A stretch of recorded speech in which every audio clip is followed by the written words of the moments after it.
remind everyone to turn their cells off for the duration of the meeting. Ask the acting clerk to provide a report concerning matters discussed during the earlier closed session. Okay, thank you. There were 2 items on the closed agenda this evening. The first was dealt with in the earlier closed session. Committee received a presentation on the wastewater treatment plant legal update and provided direction to staff on a plan for mediation. As well, for anyone watching at home, we have Deputy Mayor McKay sitting in the chair in council chambers this evening, and all other members of council are attending electronically. Okay, we have no delegations tonight.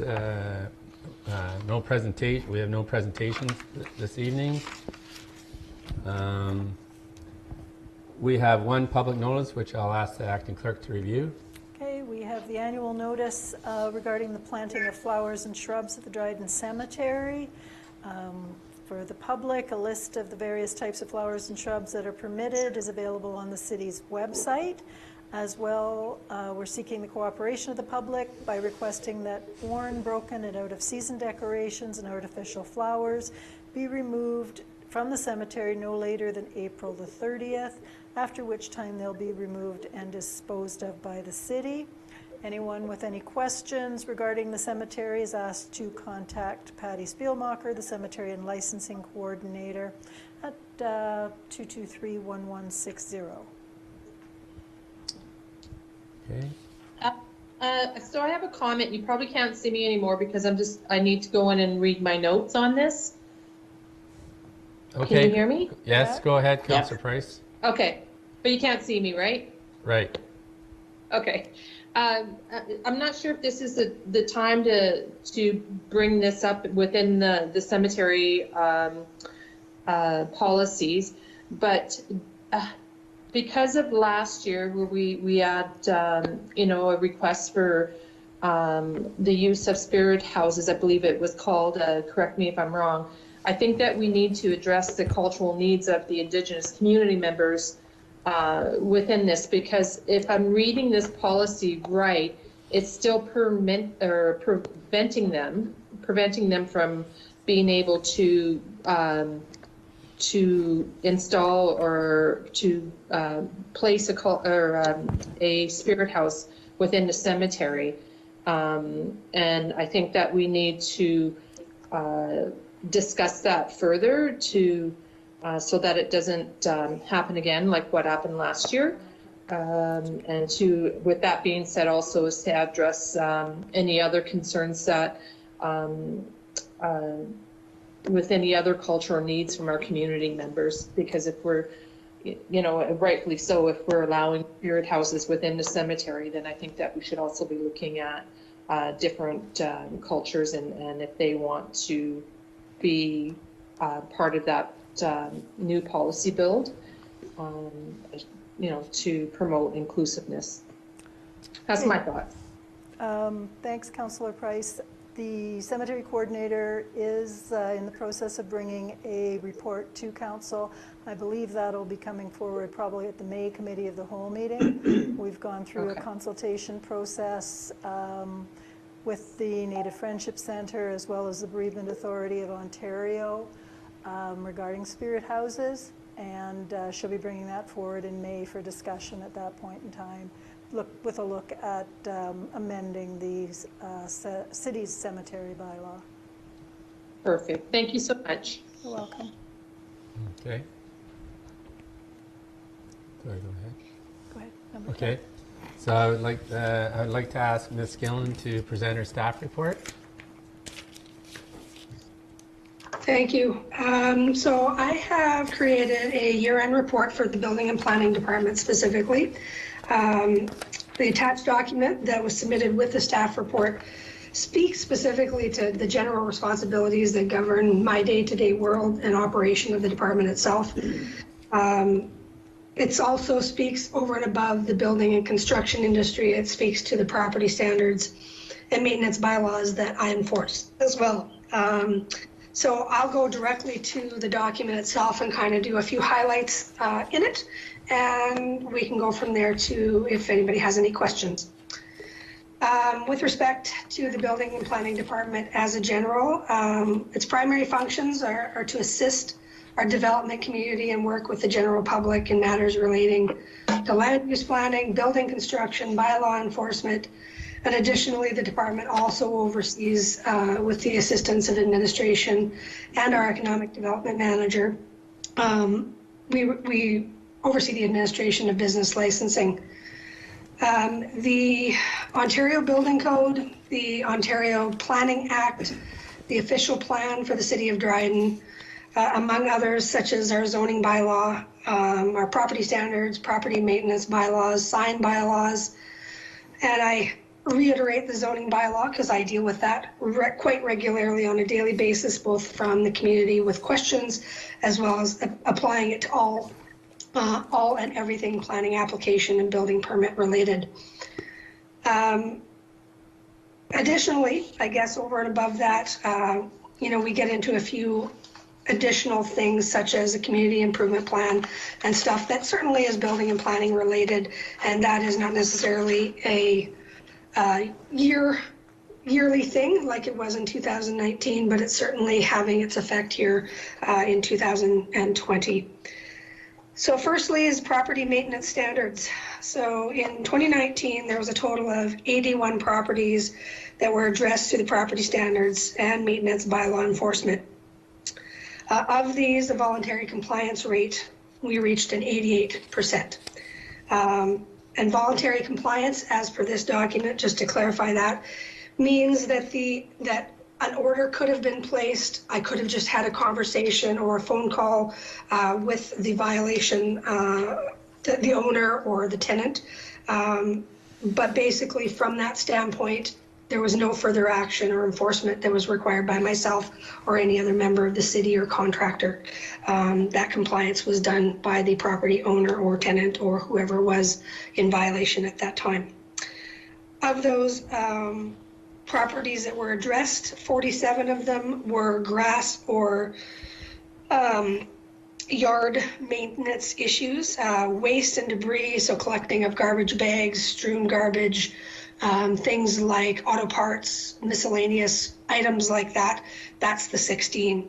All the other ones take a few minor roles in there, but are certainly out there. Building condition items, that is when I enter a multi-residential home, for example, I might see a lot of compliance issues with respect to the condition of the building or the environment, and we deal with that accordingly. Zoning types that are related to the property and maintenance standards, and that's just a reflective of the type of properties that we deal with. Majority of them are certainly residential, whether they be single or multi-residential properties. I do deal with commercial and industrial as well, and most of those I think will, on the commercial side, we'll see 2020 be better as they've now set in a few of those locations a proactive approach of their own and put contractors in place to maintain them. Going forward this year with the addition of enforcement duties with the help of the prevention officer through the fire department, my hope is it will greatly improve a faster, more efficient, widespread compliance, not necessarily with regards to exterior property maintenance, but a more focus to tenant and landlord engagement and improved building condition concerns, those things that we don't see readily on the outside of a building, but that are readily apparent once you enter the front door. That will help with both fire inspections as well as on my end when I receive a complaint. That is where I enter and I deal with a deteriorating building standards as a result. Next is a little bit on business licensing. So there was a total of 24 issued in 2019, 7 being an annual resident license, 5 being an annual non-residence, and 12 being a one-time issuance to contractors or plumbers or in-house trade persons. It is a relatively quiet application in the sense of business licensing and its issuing. We are looking at this year specifically to revamp our business licensing bylaw in order to to hopefully give it some teeth and some more importance in our community, to let everybody know that it is a requirement to operate a business in the city of Dryden. On to planning and zoning. The Building and Planning Department manages various planning, rezoning, and consent processes each year.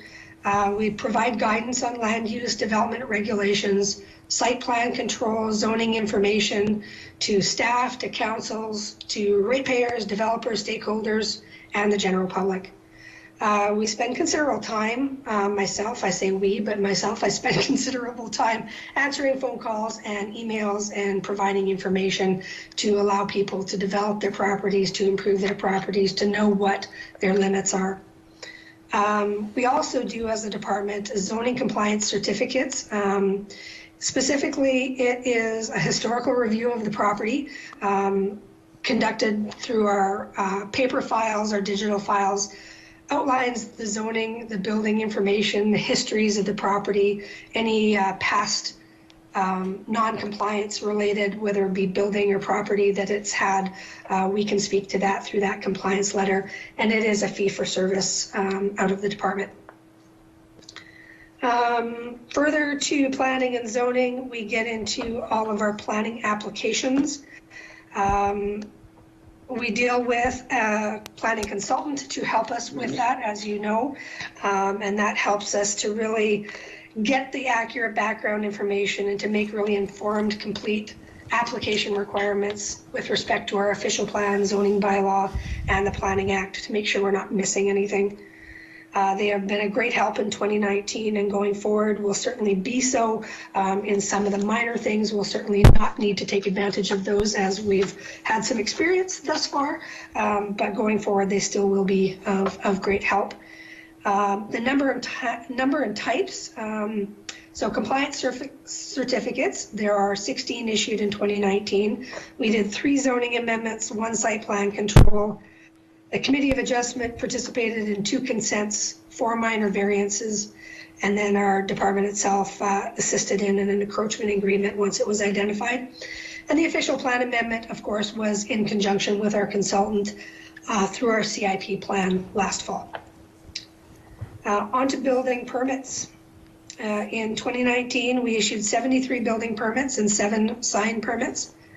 From these, approximately 160 separate site inspections were conducted through the building process, which averages approximately 1.7 inspections per working calendar day. 4 of these permits were a result of orders to comply. So in inspection for my rounds through town of property standards and stuff, I discovered 4 issues out there that I knew did not have permits in place, and we dealt with those accordingly. I've also listed the type of permits, construction value, and permit values to let you know the dollar figures that were applicable to all the applications and all the permits that were issued for 2019. Residential being a primary, commercial and industrial can certainly take huge jumps depending on the project that happens in any given year. Construction values of building permits is certainly an important indicator of economic activity for our community. Municipal policy, level of economic activity, and availability of serviced vacant land are also factors that we get into huge discussions with certain developers and interested parties to try and direct them in the appropriate ways. Distribution.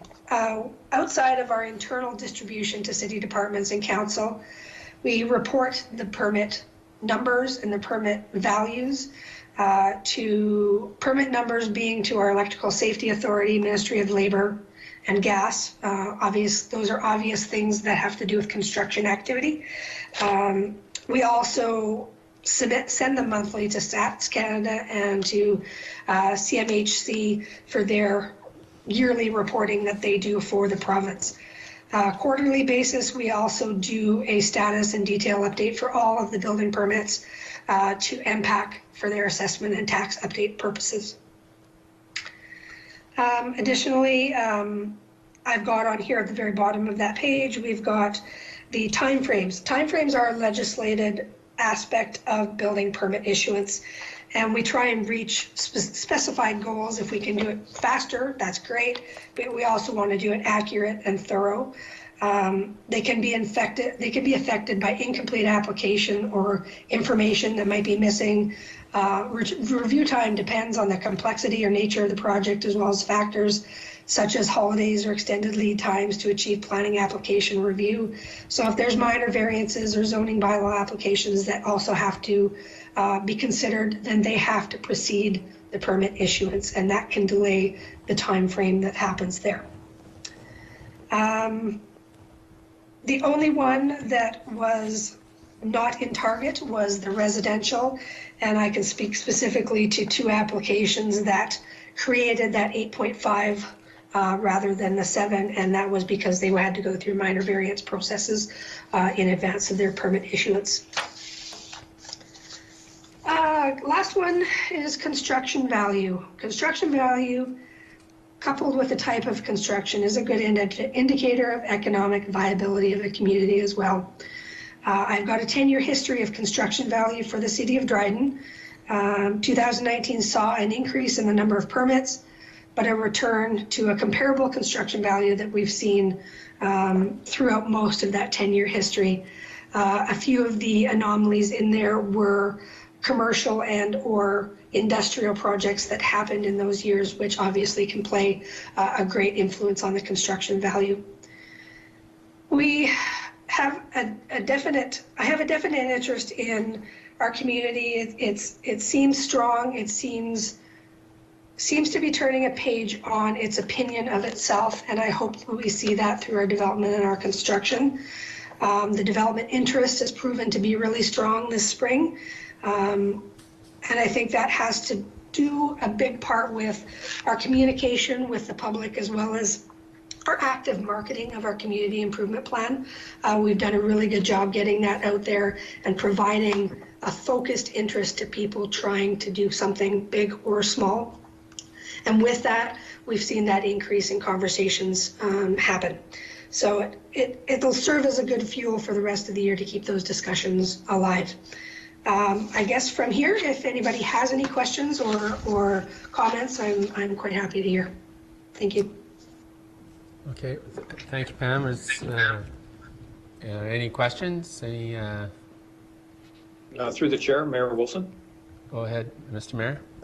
Thank you. So Pam, thank you. That's a really helpful report.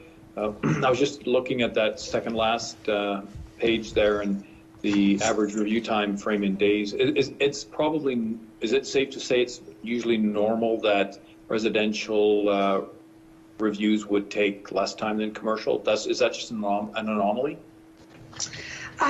Typically they do. The only thing that I can speak to for 2019 for sure would be that we didn't have a lot of commercial that involved any other planning processes that weren't a scheduled time frame in advance of their application for a permit at all. So the residential one, where they might have submitted a complete application and I documented it as such, they still had to go through the process. So yes, very, very rarely would you see it that way. Okay, thank you. Okay. Anybody else? Chair? Oh, go ahead. It's Councillor Carlucci. Pam, great report, thank you. I like the fact that you had 81 property standards addressed, and that's I think we've had that in the past. So by doing that, I think this helps make the town a lot better place. So I thank you for imposing those property standards and adhering to them. So people will get it that we have to have a nice properties to make it a better town. So good job on that. Thank you. Through the chair, can I make a comment, please? Yeah, please, Pam. Thank you for that recognition for sure of property standards. I will say it makes a very active spring to fall.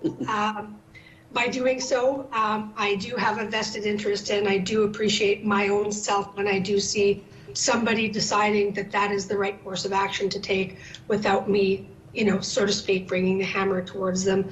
And I do my best to certainly speak to everybody one-on-one and give them the benefit of the doubt that there are other circumstances besides their choice that may have got them there, and we try and work with them very diligently to bring that to a completed format. So, Good, thank you.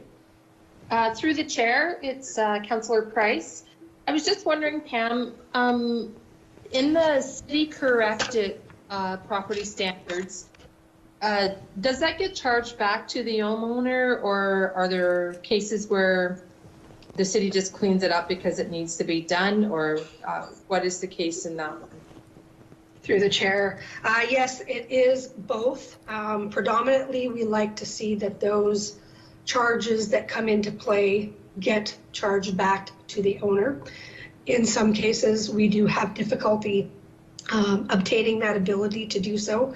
And of course, you know, kind of a calculated decision has to be made at that point on whether the end result is effective enough to incur and or absorb those costs. So we do have a budget line that does allow us to do some of those more difficult situations where we won't see that money, but we endeavor to not do that if at all possible. Thank you. Okay. Any other questions for Pam? No. Thank you very much, Pam. Thank you. Quite informative. Thank you. So now I do. Councillor McKay? Oh, sorry, Councillor Bush. Through the chair, sorry. Go ahead. Pam, again, thank you for your report. And, I just have a few comments. There are 4 areas in my mind that really stand out in your report. And what I appreciate is the new level of transparency from the Building and Planning Department. And I also appreciate your focus on a proactive approach versus a reactive approach to running the department and managing the city's interests. And I have to say that there's vastly improved communications. Councillor Carlucci alluded to this, but I know we all appreciate a much more focused and aggressive approach on enforcing property standards. And it's very evident when you go through town that things are picking up. You can actually see the community getting better, and especially in some key properties where I think as councillors, we've all had people complaining to us about why is this like this and why is that like this and why hasn't the city done something about it. And I've now had comments come back to me, and I hope others have as well, that it's glad to see that that area has been corrected, because as much as neighbors don't like to see a mess in their neighbor's yard, they also don't want to destroy a relationship. And so the leadership of dealing with that often has to come back to the city, and I appreciate you taking that on. So your efforts are noticeable, and I really appreciate it. I do have a couple of questions for you. One is just with respect to using people in the fire department to do these additional inspections. Is that something that requires a bit of training from your department, or how does that work? Essentially, there will be some training should that person not come equipped with previous experience. The training itself, you know, there's 2 ways of approaching that. Is anybody who has done previous inspection duties, whether it be specifically fire related or fire safety, like vulnerable occupancies, such as that, they are going to be familiar and quite versed on building standards, because that is very, very tight knit to what they do. So having worked with fire when I first started, what we kind of did was we worked jointly. So there were areas where I believed, or I entered through my process, that I would deal with my particular items. But since the fire code is developed from the building code, they are very similar in their approach. There are more focuses on one or the other, depending on which document you're looking at. But having said that, when fire goes in to do their inspection, whether it be vulnerable occupancy, whether because they were there for emergency service and happened to notice something, it's really just more attentive existence within the community to bring those things back to our attention so that we can follow up on them. So yes, going forward, training on both ends would certainly benefit both of us, but it all depends on the experience of that person coming in. Great, thank you. My last comment on that is really, I think this is an excellent example of how to use existing resources in the municipality to get more work done with the existing people, and really to take advantage of that cross-training. And I guess my last question, Pam, this has been a pretty busy year for you taking on this new role, learning the new role, and obviously getting a lot done. So from a personal perspective, how was your first year in this role? It was very overwhelming at times, but overwhelming to the point of a challenge. And I'm not afraid of hard work, so I'm certainly wanting to do the right thing and to do it thoroughly enough that when I walk away, I'm satisfied with a result. A lot of that requires time to do. And yes, it was certainly an uphill battle in the sense of learning as I went. And I don't think that that's necessarily ever going to stop, because there isn't really one question that ever comes to me that is very identical to the last one. So there's always a nuance, there's always something to consider. And, you know, I appreciate the fact that if, I guess from my end, certainly on the administrative side, the city has been really great in support of my efforts to try and do those things, and very communicative, which I appreciate as well. Going forward, it will be, I think, a little bit easier because I'm going to know some of the ropes, but I enjoyed the job. Good. Well, thank you for your efforts, and it was great to see you out and about around town talking to people. Thank you. Thank you. Hey, anybody else? I'll try this again. Okay. So thank you very much, Pam. All right. Thank you. Yeah. So. Okay. I'd like to ask Ms. Godden to present her staff report. Elizabeth? Hi, thank you. Everyone can hear me okay? Yeah, we can hear you. Yep. There you are. Perfect. So through the chair, back in March 19th, 2020, the Ontario legislation passed the Employment Standards Amendment Act in relation to COVID-19. And this act allowed employees to either isolate or be quarantined at home for all things related to COVID, including caring for children, other relatives, etc. We realized that we don't actually have a working from home policy for the city. So with reference to HR downloads as well as job protection leave, drafted and put together a working from home policy, which includes a checklist for employees to complete at the end.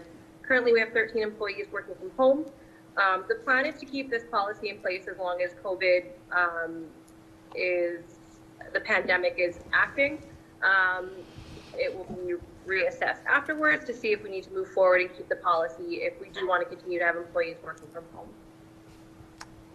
Okay. All right. Is there? Thanks. Is there any questions from anybody? Councillor Bush. Just a comment. This report just actually answered a question that I had: is how do we deal with employees working at home, take care of their safety? So it's great to see that policy and the level of thought that went into it. So I think it just demonstrates our ongoing responsibility and care for our employees, and it's much appreciated. Thank you. Thank you. Thank you. I have a question, Mr. Chair. Shane. Oh, go ahead, Councillor McKinnon. Thank you. Thank you for your report. I think this report is a great start. I'd like to see it become a permanent policy that we can hold out as a city, maybe with a part of the, maintaining the same criteria, but possibly adding a provision for employee requests to work from home as well. I would like to ask a question about input, and I'm trying to juggle a couple of devices here to get back to the report on the input from unions, whether that's anticipated or whether that has happened. We did submit it to the city. No one has commented yet from the unions. It's been submitted to all the managers to share with employees, and yeah, we haven't received any comment yet. It does state in the policy as well that the employees can request to work from home as well. Okay, and that's if it will continue after this particular crisis is over. Correct. Yeah. Thank you. Roger. Through the chair, just to add a couple of comments to that. We do have a mix of both union and non-union employees currently working from home. And that was part of the discussion in bringing this policy in. You know, is it written specifically for the COVID-19 pandemic, or do we make it a general policy? And at the time, we felt that it was appropriate to make it COVID-19 specific. But I think there is the intention or the desire to roll a permanent policy into place after this situation has cleared itself. Thank you. Okay. Anybody else? Okay. Thanks, Elizabeth. Thank you. Bring a bylaw forward to the council meeting. Where am I doing this? You're going to go to number C. C. A, B, I got C. I would like which one? That'll be Chief Grimwood and assisting with provincial evacuations. Oh, he's not going to be next. Okay. C, staff report, that one? Yes. So I just read that line? You would just ask Chief Grimwood to present Oh, his report. I was going to do that, but You then would? you... Okay. Go ahead. Oh, sorry. Don't be gun shy. I'd like to ask Chief Grimwood to present his staff report. Good evening. Can everyone hear me okay?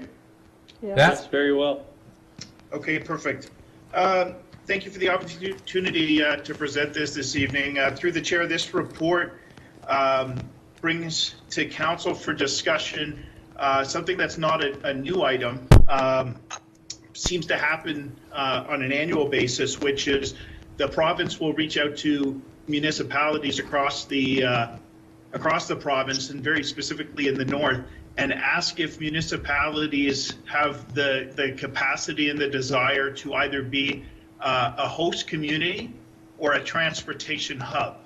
So two distinctly different things, both intended to assist evacuees from northern communities, typically due to floods or forest fires, although it's not limited to the two of those. So the province has put together a package, a rather lengthy document that I attached to this report that really shows to differentiate what being a host means versus being a transportation hub.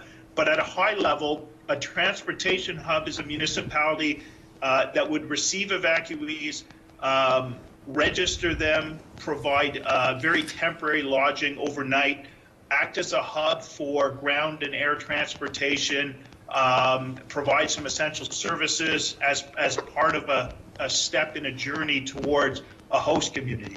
A host community is a community with larger capacity that will typically host evacuees either in hotels or university dorms or any type of longer term accommodation such as that. Last year, the city of Dryden, my understanding is, acted as a transportation hub.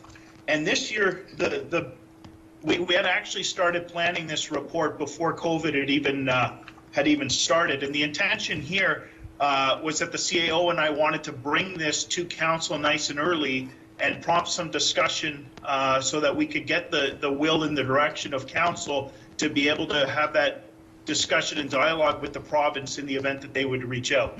So obviously the last 6 to 8 weeks, things have changed a lot in terms of our emergency management program and workload and everything else. But the key here is this report is neither specific to this year, nor is it exclusive of this year. So generally what we wanted to do was open the discussion with council, answer any questions that you've had, engage that dialogue, and get some direction from council. Now, I should say the province has not formally reached out yet to any municipalities, and they do recognize that because of the COVID-19 pandemic and because of the number of municipalities that have declared a state of emergency, they are aware that there's likely going to be a reduced number of municipalities this year that are able to assist. So my understanding is that they're already working on other contingency plans potentially for this year.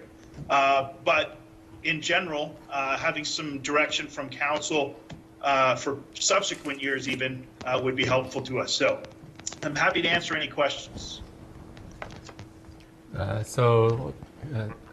Thank you, Chief. Is there any questions that we'd like to ask the Chief? Roger? Just through the chair, just a few comments to add to that. I think Chief Grimwood has summed it up fairly well. We started planning this report before the COVID-19 situation, but this report is very timely in light that both flood and fire season are on us, and evacuations could start happening from any community at any given time. So that call from the province could come at any time. I think specifically in the situation that we're in now with COVID-19, this community would struggle greatly taking on any kind of evacuation role. It's this situation, we're in a bit of a wait and see right now to see how it plays out in our community with the COVID-19 virus. But many of our services right now are gearing up to handle surges from this virus. So taking on evacuation services would be somewhat difficult.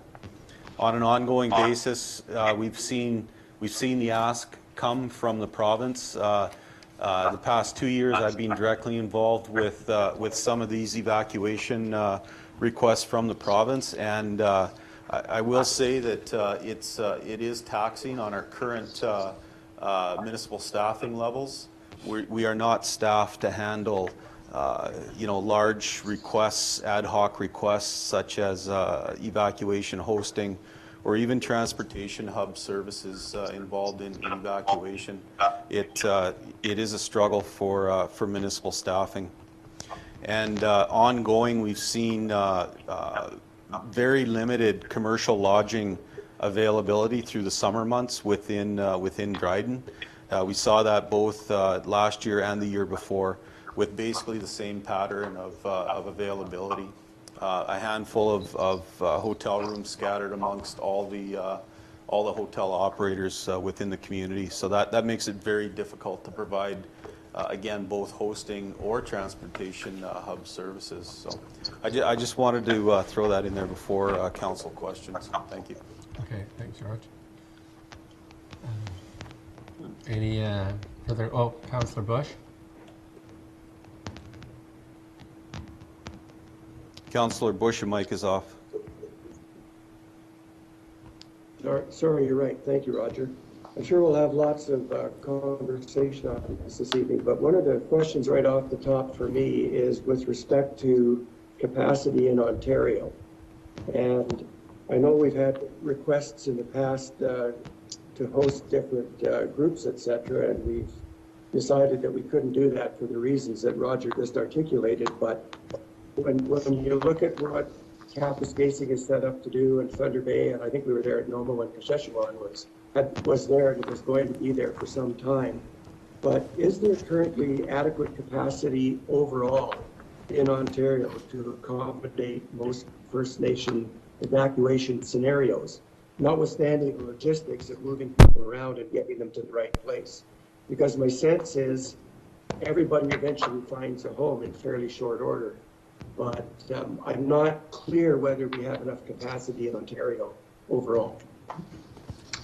Through the chair, I can attempt to answer that, or at least what my opinion is of that, and this is solely based on last year's fire season. There were substantial evacuations, or at least populations evacuated from northern communities last year, and it didn't appear that we had the capacity in Ontario to facilitate hosting of those evacuees as they were moved out to Manitoba and Saskatchewan to find enough accommodation. Through the chair, the only thing I can add, I certainly can't speak to the provincial capacity, but anecdotally during the CMC meetings that have become very frequent over the last 6 weeks, there has been discussion with other emergency management coordinators and other municipalities that those municipalities who would typically have the ability to assist to some degree are challenged to do so this year. And as a result, I know that there's some very early discussion ongoing between the province and the federal government as to whether there's a potential role for the Canadian military with assisting with evacuations this year. The military has been brought into an on-call standby mode to assist with this pandemic, and they have done some initial temporary housing of repatriation from people on cruise lines at CFB Trenton. So I know it's very anecdotal, but there has been some early discussion that if municipalities this year aren't in a position to assist, it might be something that's bumped up to the military. And again, whether that's a one-off this year or whether that's part of a larger, longer-term plan, I can't speak to. But that does speak to some degree that the capacity is not there. Right. Roger? Thank you. Oh, Roger?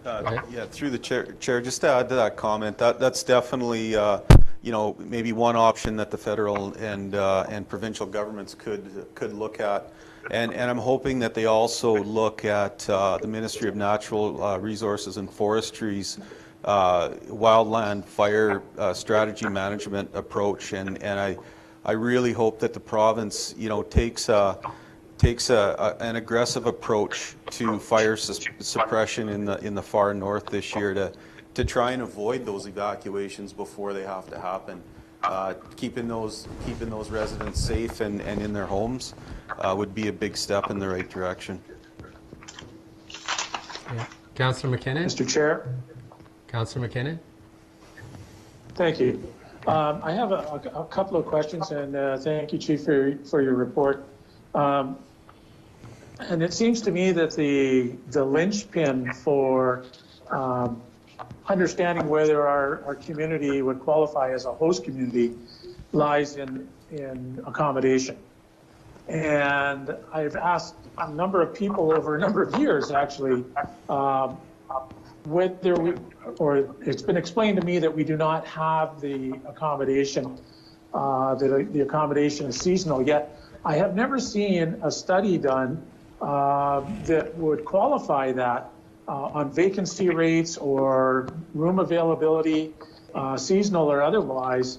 And my concern is if we're not a community that wants to step out as a host community, and whether that be for Ignace or Sulakot or Pekanjikam, why not? If we haven't done our due diligence and looked at the vacancy rate or accommodations that we have in our own community, that really we're not being. I think we have to do that. I know there's unusual circumstances this year, but I just maybe if you could comment on that and whether or not you've seen that in other communities, and in fact, if it is a linchpin in deciding our abilities to host. Roger? Through the chair, I can field that question. Again, last year and in 2018, we were looking at vacancy rates, commercial lodging vacancy rates on a weekly basis, Councillor McKinnon, through the requests of the POC for hosting and transportation hub services. So we were very aware of what the vacancy rate was in this community on a weekly basis. And I assume it was low enough that we couldn't accommodate folks, because I think to some of the recreational events that we host here throughout the winter, some of the industrial calls for housing and rooms, and I think that even if let's say we had accommodations for 500 people here, if we looked at even a quarter of that, we could help out some community with 125 evacuees. Is that not something that POC would look at? So I can say again through the surveys that were done over the last couple of years through the summer months for commercial lodging, there would be periods of time where there were barely half a dozen hotel rooms available out of the entire community, let alone at within one commercial lodging establishment. And that's not the norm, for weeks on end. But when you're looking at providing these services, you have to look at blocks of time, because it's not a case of having evacuees hosted in your community, for 2 or 3 days and then running out of accommodation capacity for a night or 2 nights. So we know that on Friday nights there's a significant influx of American tourists for the switchover at the tourist lodges in the area. So those are some of the challenges that we face when we're looking for appropriate accommodation capacity, is that there's peaks and valleys, but you very seldom can you put together 7 to 14 days worth of hotel rooms in this community to accommodate that many individuals. Thank you. My next question is for the chief, and it's just in regards to compensation from, I believe it's DISC, or the involvement of POC as far as really coordination and providing resources, human resources to communities to assist with either as a travel hub or a host community. Is that common? And is it, I guess, what are the relationships between the municipalities and those organizations? Through the chair, so depending on the workload that the province, the Emergency Management Ontario is experiencing, typically you're lucky to get one field officer from Emergency Management Ontario who will do some high-level coordination. It really is dependent on a municipality to either dedicate their own staff or recruit volunteers or find a third-party organization to take on the functional role. So the Provincial Emergency Operations Center will usually assign a field officer. That field officer may be assigned to one community or multiple communities to coordinate the movement of the evacuees. So that's their role. And then the funding formulas are a little complicated. They're all laid out in the attachment, but there's different funding from somewhere the municipalities funded up front for some of the services they provide, and others on a cost recovery basis. So, I mean, the treasurer, I believe, has a better handle on if you have questions into the details on funding, but I do believe that for a municipality, this is done with cost recovery, that there's no negative financial impact. Thank you. If you would like me to, I can provide a little bit more comment related to that. For the most part, traditionally, it is a cost recovery that we would incur expenses and then get revenue back from Indigenous Services Canada. We actually have an agreement with ISC, and they provided us with some seed money. So we received $50,000 last year, and we expended roughly $10,000 last year. So we still have $40,000 that if we were to be a host community or transportation hub again in the future, that we would have that remaining funds available to us as upfront money before we received any additional funds. Thank you. Roger? Through the chair, just to add a couple of comments to that. Municipal staff time isn't covered off as an eligible expense unless we move into overtime with staff. Then it is an eligible expense.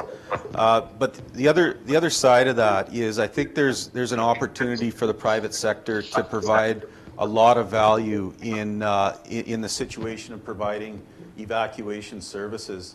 There are private sector companies out there that can set up temporary lodging, can provide portable washrooms, shower houses, can address all the food services that would be required, can provide labor for security, for evacuee reception. They could provide, really a turnkey solution. I think in partnership with the municipality that would prove to be a very good solution. The only caveat to that is something along those lines would need approval, funding approval from the province and the federal government prior to moving forward with it. But I think there's a lot of room for the private sector to provide tremendous value in this area. Any other questions or comments? Through the chair. Please. Thank you. So I'm just looking at this as kind of a high level thing and thinking that, you know, really the only way that we can effectively host people, whether it's as a transportation hub or as a host community, is to make sure that we engage the right people in conversations. And that's where I think the province, Canada, seems to have stumbled for a long period of time.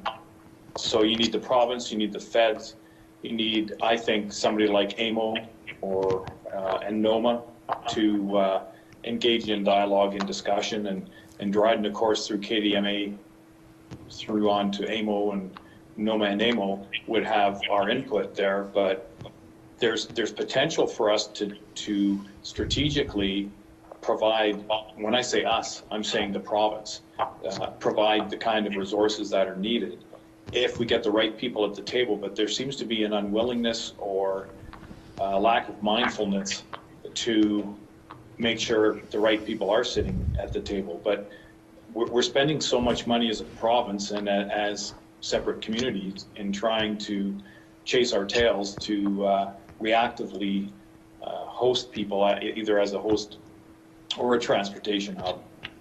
So I'd really like, you know, the question before us is provide staff with direction related to responding to a potential request for assistance to evacuations. And put before me, I would say that we're kind of foolish to this year in particular. I am curious. I had a couple of questions. I'd have to flip to my other screen. I don't want to do that right now. But for example, who would a reputable third-party company be that could, let's say, come in if everything else was in place through the province and other organizations? Who would be able to provide those third-party services? What kind of record would they have? What kind of accounting procedures would they have to make sure that all expenses were covered and so on? And of course, right now, I don't think anybody in Ontario is really prepared to host evacuees to any degree. So we're in trouble. So I really commend administration for getting this in front of us post haste.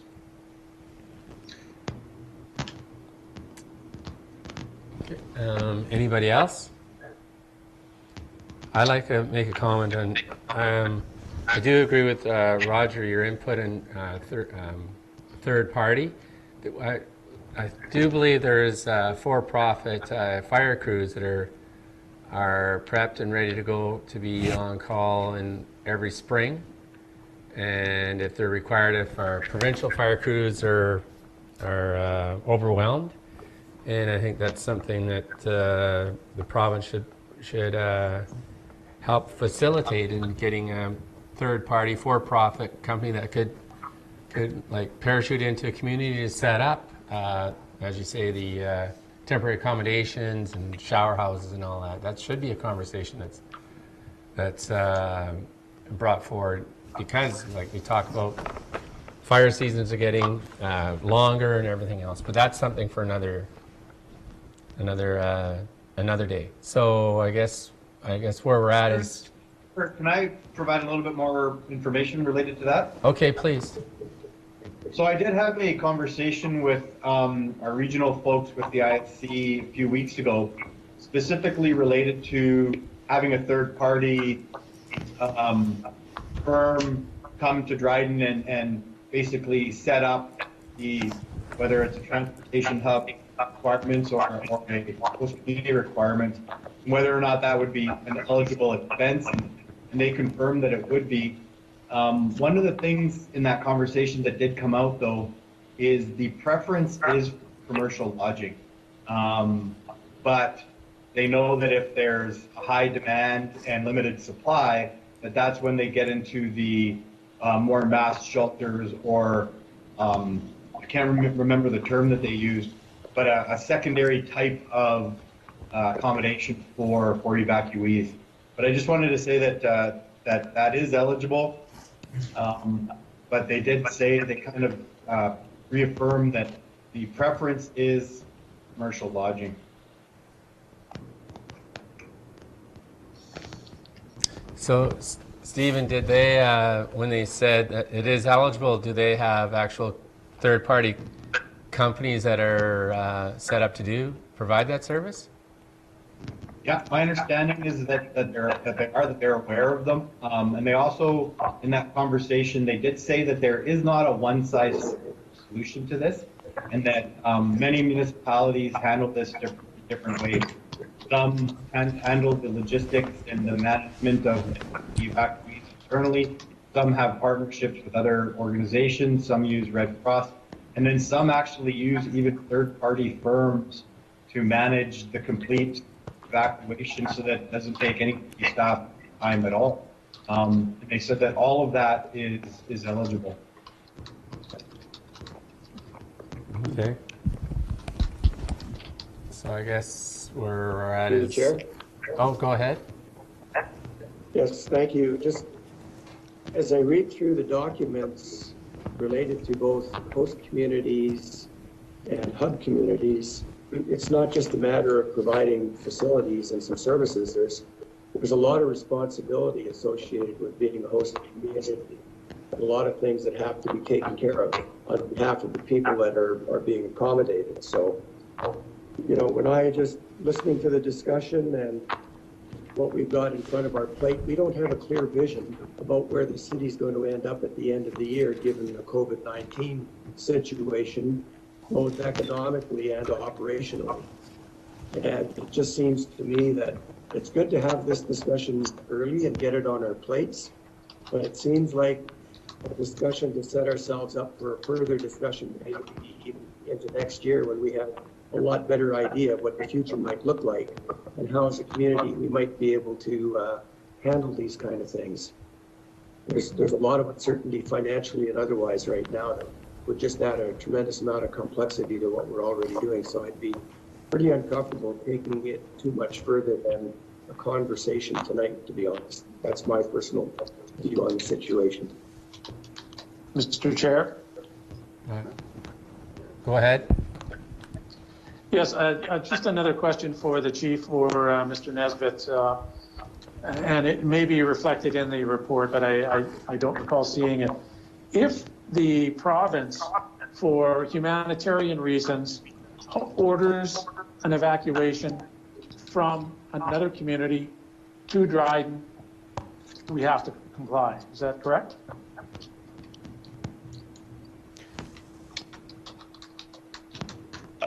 Through the chair, that's an excellent question. That was not contemplated in the province's document.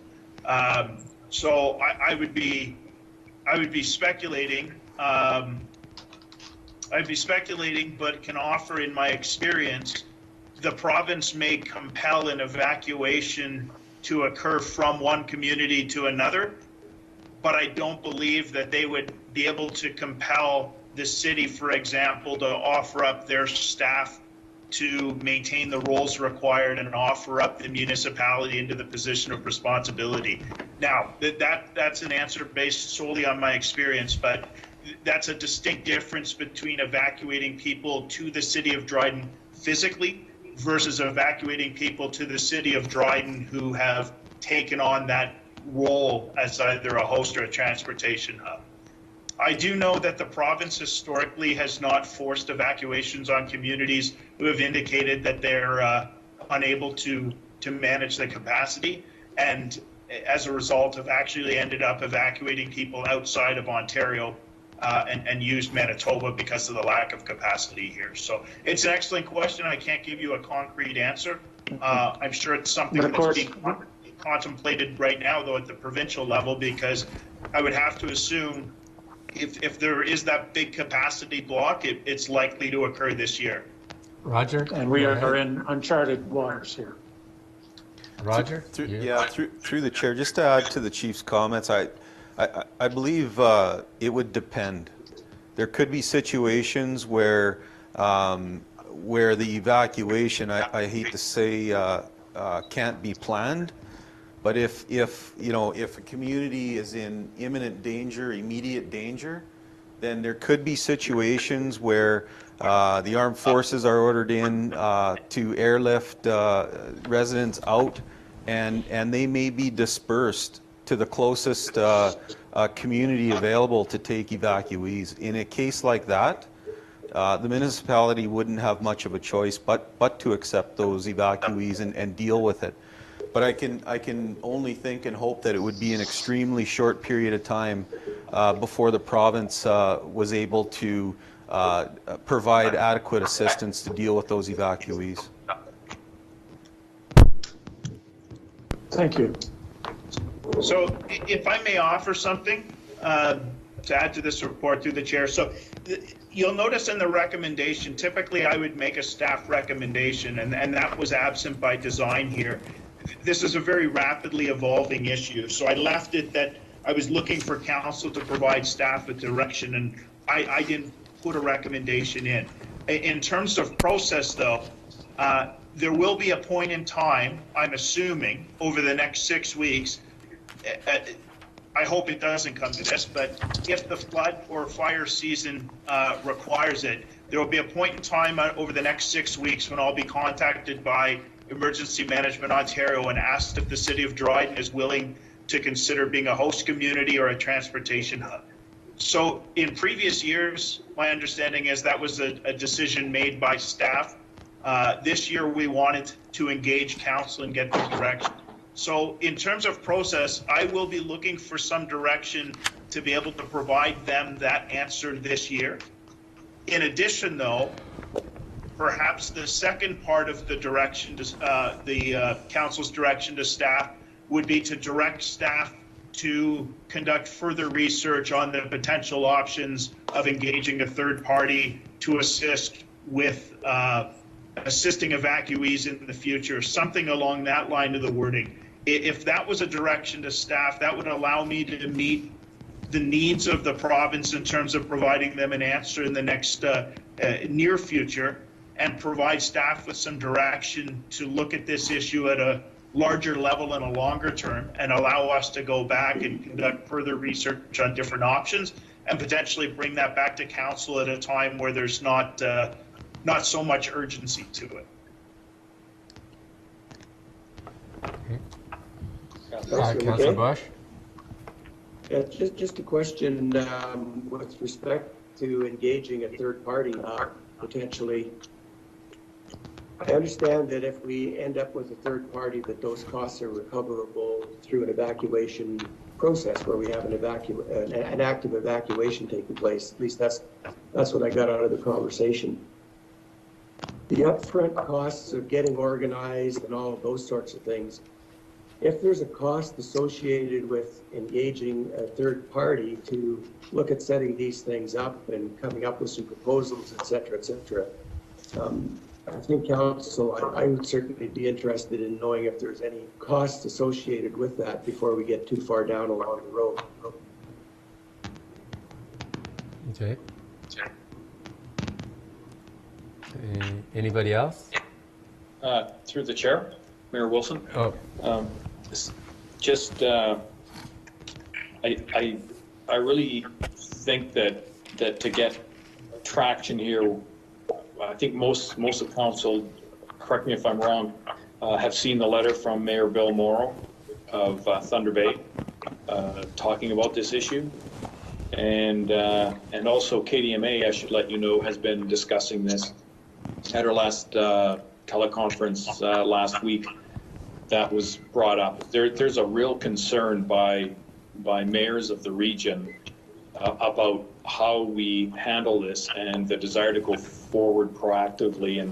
And I really think we could get traction if we worked with KDMA and NOMA and AMO to come up with a real comprehensive strategic plan long-term, as well as, of course, short-term. Okay. Anybody else? So I guess we're supposed to provide some kind of direction, right? Roger? Maybe I'll make this proposal through the chair. If we're asked in the near future by the POC to provide either transportation hub services or evacuation services, we'll work to call a special council meeting to be able to discuss that with council, but we would have to act very quickly on that. Normally, they're looking for a fairly short turnaround on answers. Okay. Through the chair, could I'm just wondering, is it, I don't know what the chief thinks of this, but host community or transportation hub community, we could not really justify being a host community this year. I don't think. If there's anything we could possibly do, it would be transportation hub. Would that be a fair assessment? That would be a fair assessment, but based on, well, so I wasn't here last year when Dryden was a transportation hub, but from my understanding, just of the staff time involved from the fire department's perspective, I can't even, and I'm speaking only for my department, I can't see the fire department having the capacity to even be able to provide what we did last year.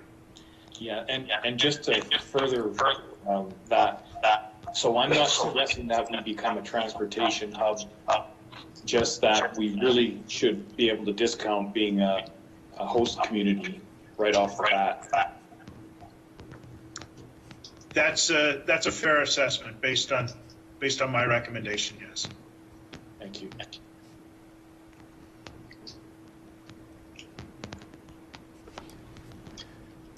So we have Roger's proposal in front of us that if we are asked indeed to be a host community or transportation community, that staff calls a special council meeting for consultation. Would we like him to move forward with? Would that be the recommendation to move forward with? Any I'm comments? good with that. Yes. Okay. So, Mayor Wilson?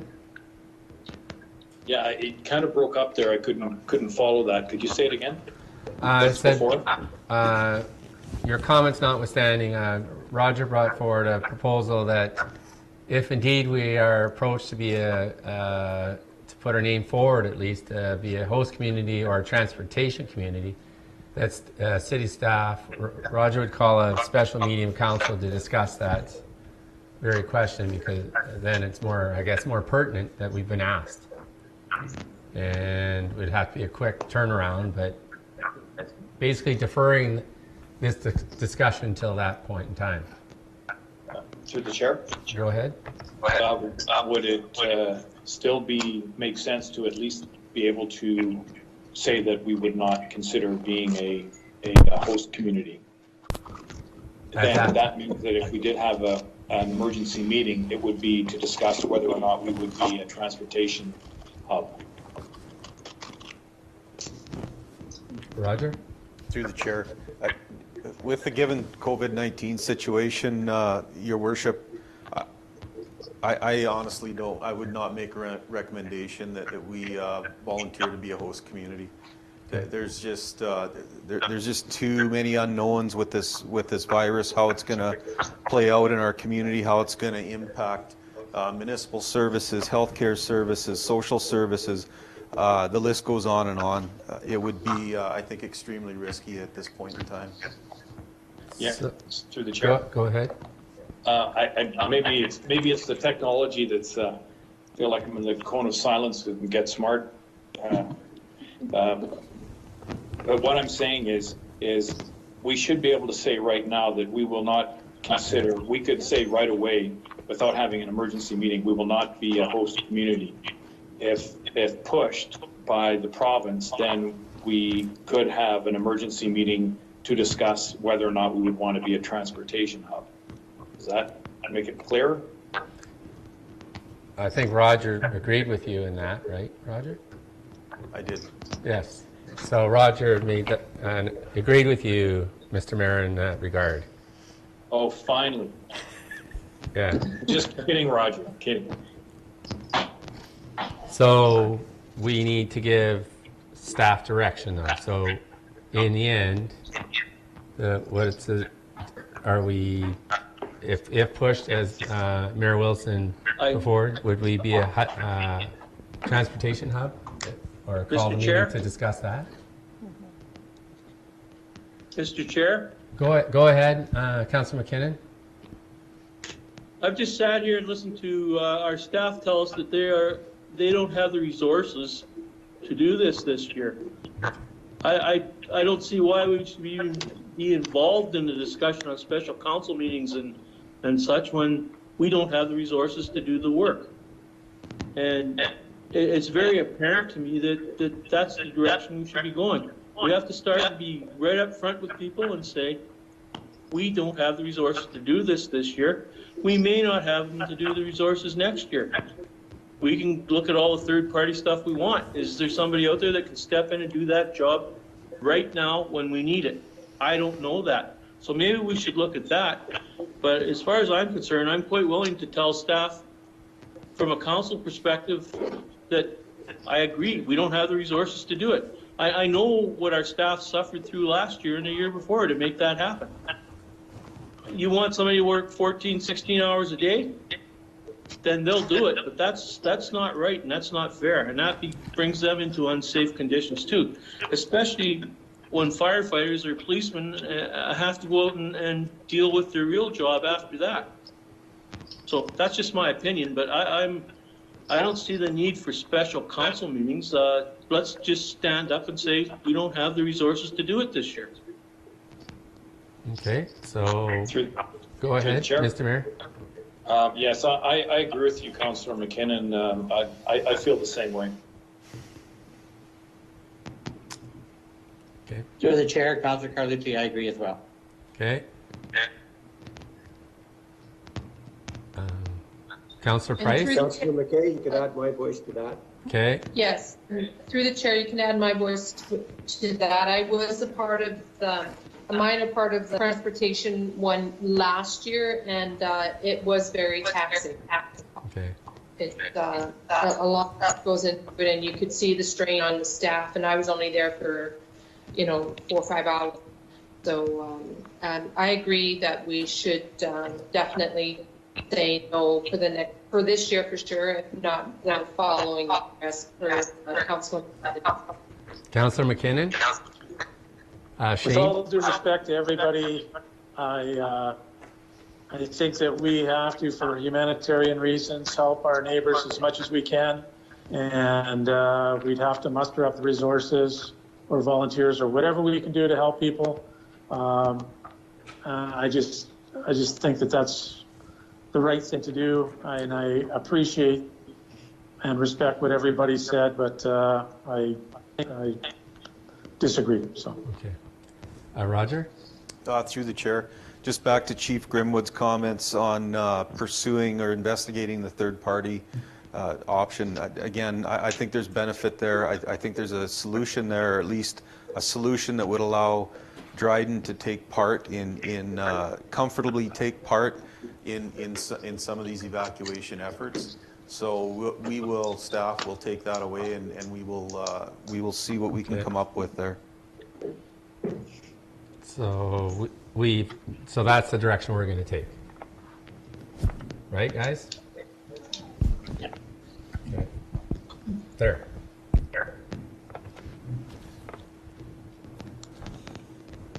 Okay, so thank you, Chief. We're done, right? Okay. Okay, so I'd like to ask, sorry, the Emergency Control Group. Oh, Chief, you got some more, I guess, eh? Sorry. I've got 2 more reports, yes, thank you. Okay. Through the chair, my next report is the quarterly fire department update for the first quarter of 2020. I won't, in the interest of time, I won't read through it, but just hit it some high levels. We had a successful recruitment drive that culminated with 12 new firefighters, 11 new recruits, and 1 returning firefighter starting their training in early March. And the first chart in the report will show you the impact that that had on our overall manpower. Now, unfortunately, so juggling the recruit training during the COVID-19 pandemic was a challenge. We were trying to balance the health and safety of the recruits and the fire department, obviously, with the provincial direction related to social distancing and other precautions. So we offered the recruits the opportunity to either complete the training as it was originally scheduled, to defer the training until the pandemic was over, and 4 out of the 11 recruits have opted to defer the training, which is, so their level of engagement and interest in the department has not changed. We will pick up their training later in the year. So it does have a temporary impact, negative impact on us in the short term. It changes those numbers. In terms of the call volume, you'll see we did 56 calls the first quarter of this year. That's down from 70 calls the first quarter of 2019. Our call volume in March has dipped significantly. That is consistent with what we're hearing from other fire departments, police, and EMS. I mean, the world has changed. There's less cars on the road, less businesses open, less people out. Everybody's day-to-day activities have changed, and that has resulted in a lower call volume for us. In terms of our response times and our firefighter turnout times, the second chart shows our achievements in the first quarter of 2020 versus our targets. There's nothing anomalous there. We're performing as I would expect, being down the 11 firefighters that are still in training. The next page outlines some of the significant incidents that we responded to throughout the first quarter. Again, that's really just for council's interest.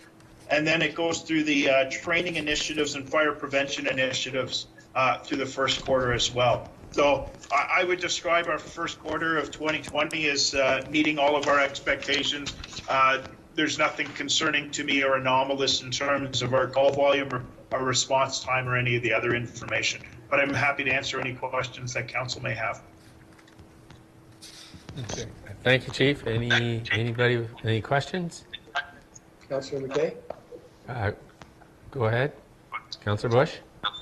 Yes, through the chair. Chief, great report. Thank you for that. And also great to see a full complement of volunteers and staff that you've got there. So it's been a long time coming, but that's great to see. And given what you've been able to add for staff and depth, I think we're probably as well set up in that department as we have been for a good period of time. I also thought your report was very comprehensive but well summarized.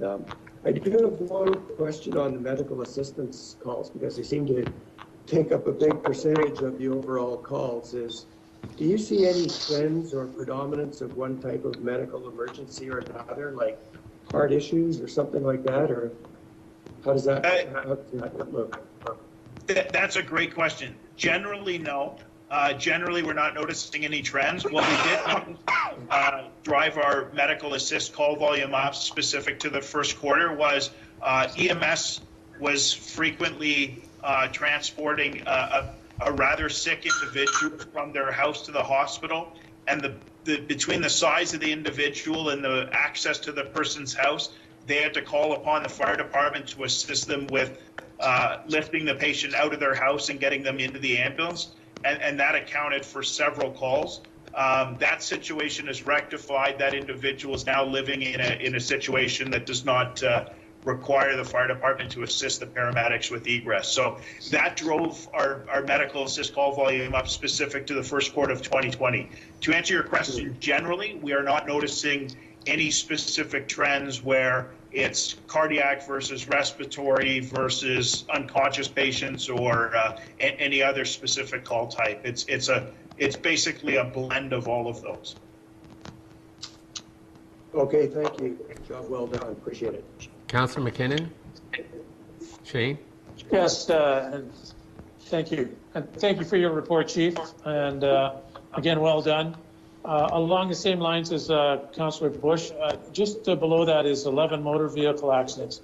Now, just to drill down on that a little bit, is that in regards to jaws of life calls and we have a different catchment area for responding to those calls, do we not? We do. Excellent question. Through the chair, so of the 11 motor vehicle accidents, 7 of them were outside of the city of Dryden. So 7 of them were either in Oxdrift or Wabigoon, where we're reimbursed for the call through the Ministry of Transportation, and 4 of them were in the city of Dryden. So, and you're correct. So we respond to a motor vehicle accident. We serve lots of roles, from providing initial patient care, suppressing fires, disconnecting the battery so that there's no chance of electrical fire occurring. We place absorbent onto spilled automotive fluids to suppress vapors and the risk of fire, and then we use the jaws of life to perform extrication. So yeah, a number of those calls are outside of the city. We travel as far east as Borup's Corners, and as far west, we cover all of Oxford for motor vehicle accidents. Thank you, Chief. Any other questions for the chief? Okay.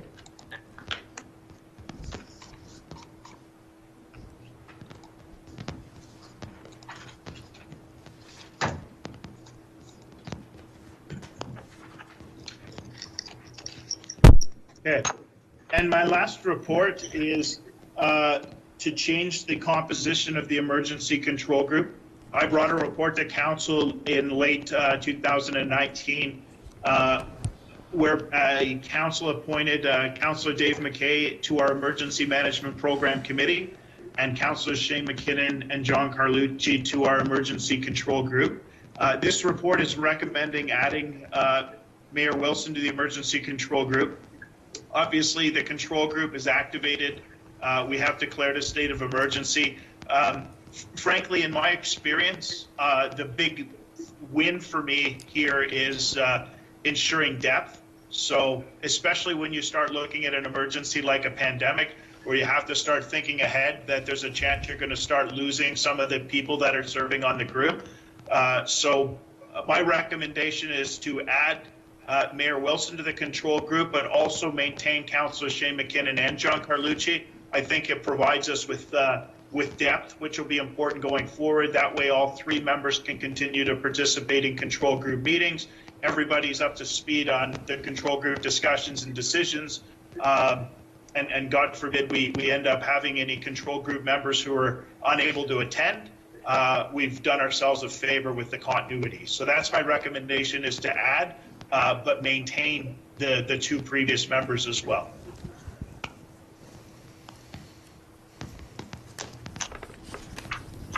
Any questions for Chief?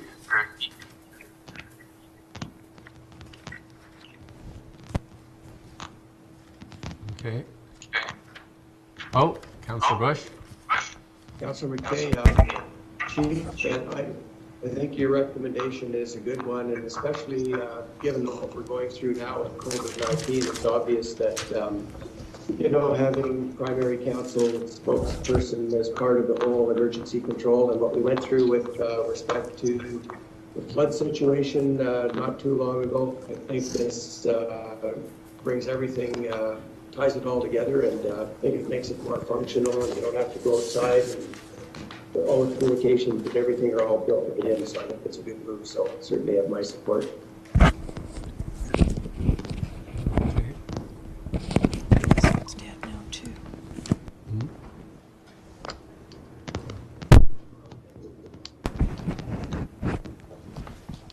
So go to the bylaw.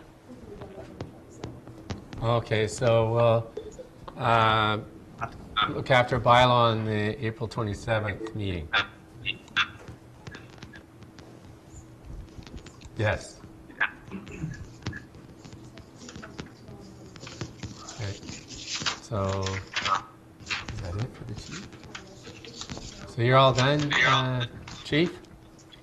That's it for me. Thank you. Okay, thank you very much for your report.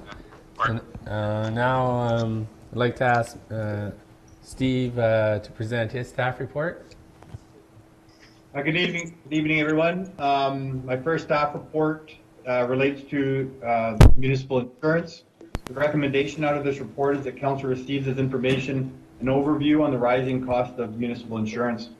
With regards to the background, I won't go through everything, but late in November, I received some preliminary information that our 2020 insurance premiums were going to increase in excess of 10% from the 2019 rates.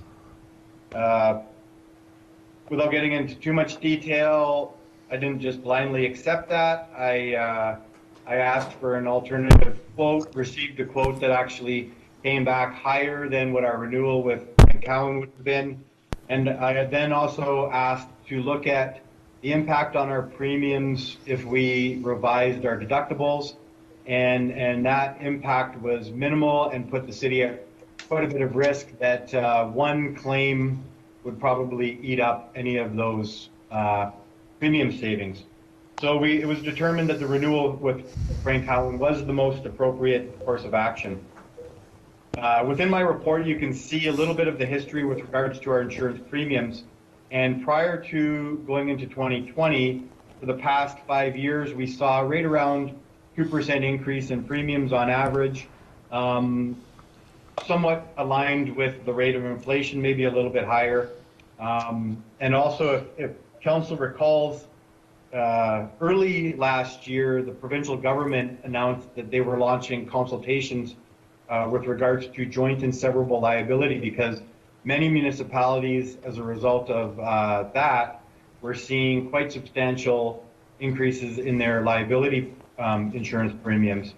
And the AMO board actually put out, they submitted to the Attorney General a report that was endorsed by many municipalities related to joint and severable liability with some recommended changes. None of that, there hasn't been any changes since then, but I recall having a conversation with Mayor Wilson, and he was asking if we had been impacted by joint and several liability, and if you looked at our history of premiums, it hadn't. And then all of a sudden, literally within that month, we find out that we are. So within the discussion of my staff report, it talks about some of the main drivers to the rising cost of municipal insurance. And I'll just list those being climate change, joint and several liability, class action lawsuits, the changing legal landscape, future care costs, and cyber liability. With regards to climate change, regardless of how you feel on that topic, there have been major events worldwide, and Canada's has not been excluded from that, major events that have resulted in substantial losses. And I listed off the Fort McMurray fire in 2016. There was also a major Alberta flood in 2013. But worldwide, there has been some, you talk about tsunamis or hurricanes, but also the value of property that's being damaged has resulted in quite substantial losses. And that has impacted liability insurance, not just for Ontario municipalities, but really insurance, liability insurance or property insurance worldwide. I won't get into all of the details with regards to those drivers. There is another factor that is impacting liability premium, insurance premiums, and that is really underwriting capacity.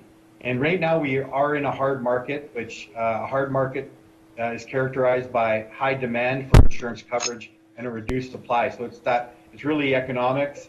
And as a result of that hard market, insurance buyers can expect to pay more. We had budgeted a 2% increase in our insurance premiums. We actually saw just under a 14% increase in our premiums. So it resulted in just under a $41,000 negative variance that we can anticipate for 2020.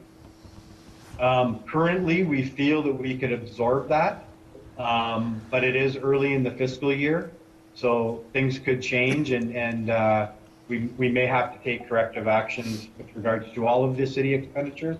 But at this point in time, we feel we can accommodate that. But I wanted to provide this report to council, firstly, to make them aware that our costs are rising, that we are seeing impacts now due to joint and several liability. And we should expect substantial increases moving forward, absent change. I also want to add, it's not in my staff report, but our claims history over the past 10 years has been minimal compared to other municipalities in Ontario, and that has helped us quite substantially. So we saw a 13.9 or whatever it was percentage increase in our premiums. There have been other municipalities in Ontario that saw their premiums increase by greater than 50%. So I don't know if anybody has any questions, but I'll take them at this time. Through the chair, it's Mayor Wilson. Steve? Yeah. So I'm just, maybe I'm reading it wrong, but on that third page about the comment about catastrophically impaired persons, it's been reduced from 2 million, 1 million in medical and rehab plus 1 million in attendant care benefits. So a 50% reduction. So I was reading those two examples as, well, is that not an example of a catastrophically impaired person? So therefore there would be a limit of liability for the municipality? That's correct. Okay, so in other words, it wouldn't be, let's say on example one, the damages claimed are 15 million. Doesn't mean that the municipality would be liable for that total remaining amount. No, so Mayor Wilson, through the chair, what you're going to see as a result of that legislative change would put that cap is that where otherwise the municipality wouldn't have been named in that joint and several liability claim, you're now going to see a more frequency of the claim due to the cap. Okay, and my second question was, have you had any more conversation with the province? Because it seems to me kind of logical that they would make some changes to that 1% rule. Does that not make sense? The joint and several liability. I mean, if they change the legislation. I think that's why you see, especially AMO is representing municipalities in Ontario, and they put forward a report to the Attorney General. The province has opened up, or they had opened up the what's the term? They launched consultations. I think those consultations have subsequently been closed, but the results of all of that are unknown, and maybe due to COVID-19, I'm not sure. Maybe things have been put on hold, but it's going to be interesting to see what the province, the result of that consultation. It's interesting to see what the province comes out with. Okay, so we can be conservatively hopeful that some action might occur. Exactly. Okay. Now that's one factor of many that are influencing our insurance premiums, but it would be obviously very impactful if that legislation changed. Okay, thank you. Any other questions for Stephen? Okay. You had another report, Stephen?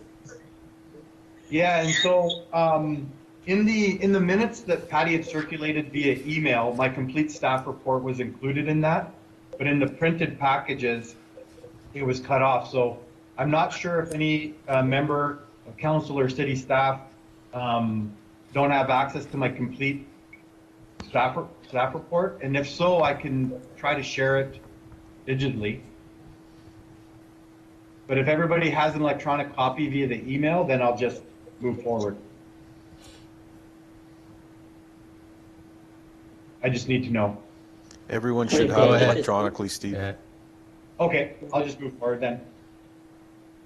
So this staff report relates to COVID-19 financial relief considerations. The recommendation coming out of this staff report is that council approve the extension of the interest and finance charge grace period on property taxes and water and sewer bills for a period up to June 30th, 2020, and that council provide direction to staff on extending any further financial relief to the city's property owners / residents. A little bit of background. The city, as an immediate measure in response to the public closure of City Hall, we waived penalty and finance charges on any amounts owing through to April 30th, 2020. And I attached a copy of the public notice or news release related to that. Further to that, at a special council meeting held on March 27th, council directed staff to investigate additional financial relief options. From a discussion point of view, like other businesses impacted by this pandemic, the City of Dryden's operations have been negatively impacted by the pandemic and our corresponding facility closures. It is imperative that those impacts are addressed through cost savings measures in order to ensure the financial sustainability of the city operations. We have some known impact. These are estimates, and these estimates run through the end of June because that's what we, conservatively, we anticipate the closures to last that long. So just with regards to the waiving of interest and penalties through to April 30th, that's estimatedly costing the city just under $32,000. With regards to our rec center closure, that's the pool, fitness center, and arena, we estimate that our revenues will be lower by $137,000. Assuming that our outdoor facilities are closed for May and June, this is usually the soccer and baseball season, we estimate that those revenues will be lost to the tune of just over $19,000. And then at the library, our fines, our room rental, photocopying, with that facility closure, it's lost revenues of just over $3,000. There are some cost saving measures, and those estimates are with our ice plant shutting down and Steve's being very conscious on the expenses at the rec center. We estimate that our utilities will be down just under $27,000. With regards to garbage cleaning and miscellaneous items, there's a reduction of just under $11,000 in expenses. Delaying our summer student recruitment through to June 30th, so that assuming that things open up and we hire some students effective July 1st, but there are savings of just over $45,000. And then we have some staff cost savings due to the facility closures of just under $134,000. So when you look at the known impacts, they pretty much almost wash each other out. There is a little bit actually more expense reductions than revenue loss, but if council approves the recommendation to extend the interest and penalty waiving, then the net impact would revert back to being a negative impact overall to the city's bottom line. Now there are some significant unknown impacts, and I listed those primarily as the water sewer revenue reduction due to reduced consumption. Our consumption in March we did not see a significant reduction in consumption in March compared to February of this year or March of last year, but we do anticipate with the closures of non-essential businesses that occurred late in March, and the list had some additions in April. We do anticipate that we will see a reduced consumption regarding to business closures, but also with the travel restrictions and the lower amount of people traveling to our area. We also think that there'll be lower consumption at our hotel and motels, which lead to another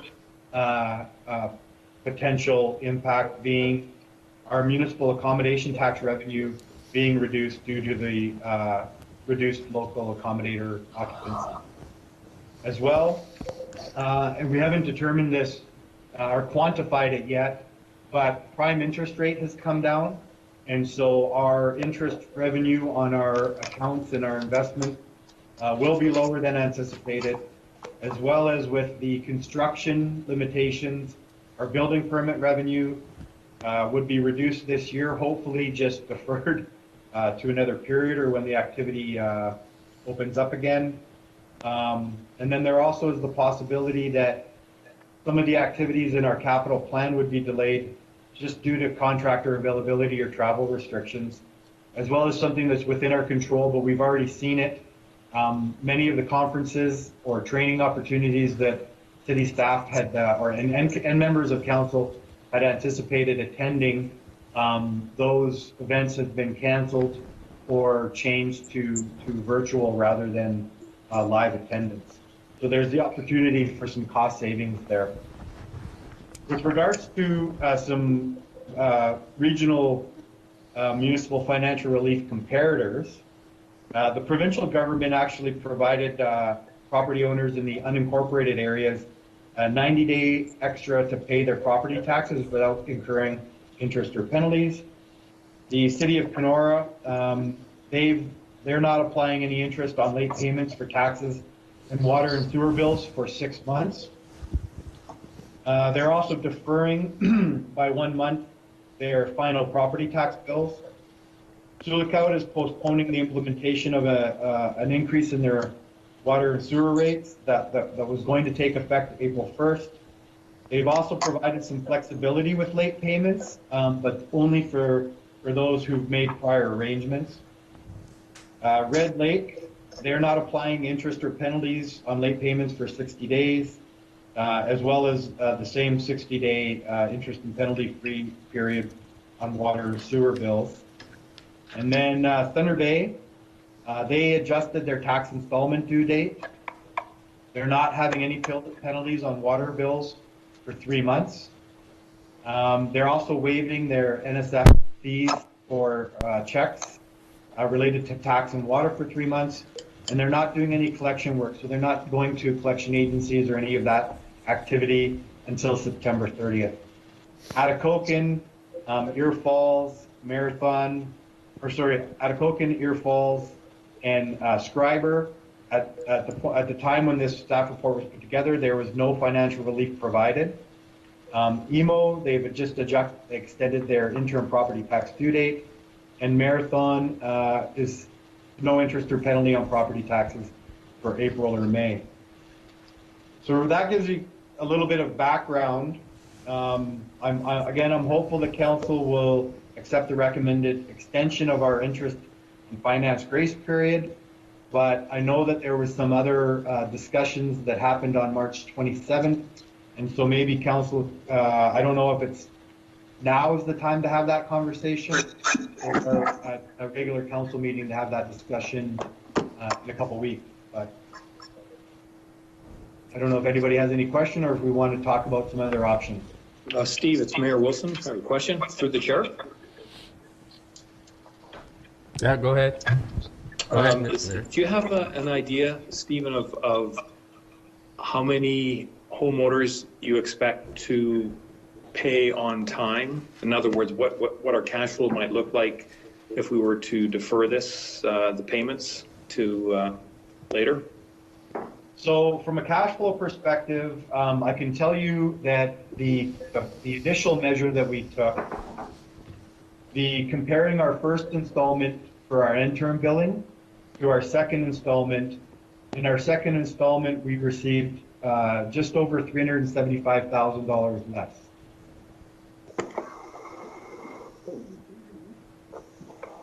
Thanks. Any other questions for Stephen? Councillor McKinnon? Shane?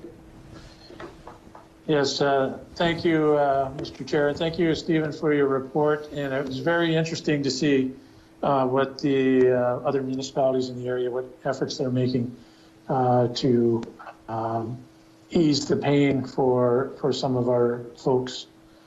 I'm kind of spitballing here, and I know this may compound some problems down the road, but what would it look like if we took residential water rates and made them into flat rates for the period of I think we have an extension of 28 days as of today in Ontario for non-essential services to be closed. And basically people to stay home or close to home. So what would it look like for a month? Would that cost us a arm and a leg? Well, it depends on what the flat rate fee would be, through the chair, sorry, Councillor Shane. And I believe that there was some discussion about water rates in late March at that special meeting. And so Roger and I've actually had conversations with the folks at Public Works, but also with others. And the whole thing about metering or having a rate based on consumption is one of the reasons is to have equity within the system, so that a family of 6 in a household and who is consuming more water is paying more than a single individual living in their household. And so if council was going to provide relief related to water and sewer rates, my recommendation would be not to touch the supply rate, the variable rate, but it would be to impact the monthly rate based on their meter size. And I did do some preliminary estimates on what that would be, what that impact would be if council reduced the fixed rate by 10%. That would cost the city $16,400 each month. A 20% reduction in that fixed rate would cost the city $32,800. So basically, you're adding $16,400 to every 10% increment. So if you, let's say you said a 20% reduction in the fixed rate, that's $32,800 per month. If you had a few months, you're looking at just over $65,000 that costing the city. Which on the face of it would help out families who are basically trapped in their homes. So, and I assume their water consumption would go up being at home all the time. And conversely, businesses are closed. And there's even with regards to my treasurer network that I'm involved with, and they're saying that really by people being at home, it's not they're not showering more, they're not doing more laundry, but what you're seeing is maybe a few more flushes of the toilet each day, and it doesn't significantly impact consumption, is what I've been told. Okay, thank you. So through the chair, and basically the reduction is coming from businesses. That's what you're saying, right? Because their non-essential businesses are closed, therefore no water usage. Yeah, so it would be those businesses that are closed, but you could even, like I said, when you're looking at our hotels and motels, when their occupancy is down, they're not doing as much laundry, they're not having people using the showers, and you'll see a significant drop in those that type of business. But also in our restaurant industry, they're only doing takeout and delivery. So that means they're not washing dishes. They're not. You're going to see consumption down in our restaurant facilities or businesses as well. So we haven't seen it in March, and that's why it's an unknown.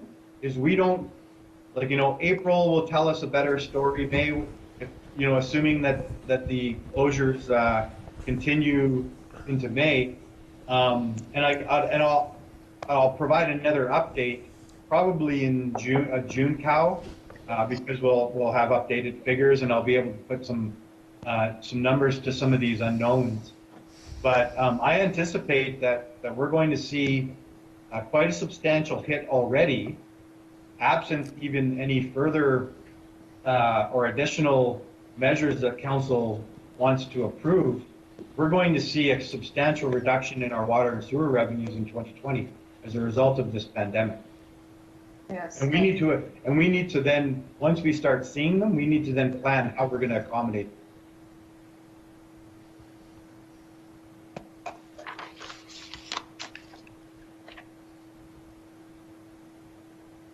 Any other questions?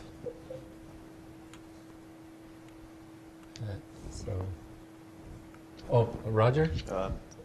Through the chair, just I guess back to Steve's recommendation, we're looking to, for council approval to extend the current waiving of late fees and such to out to the end of April.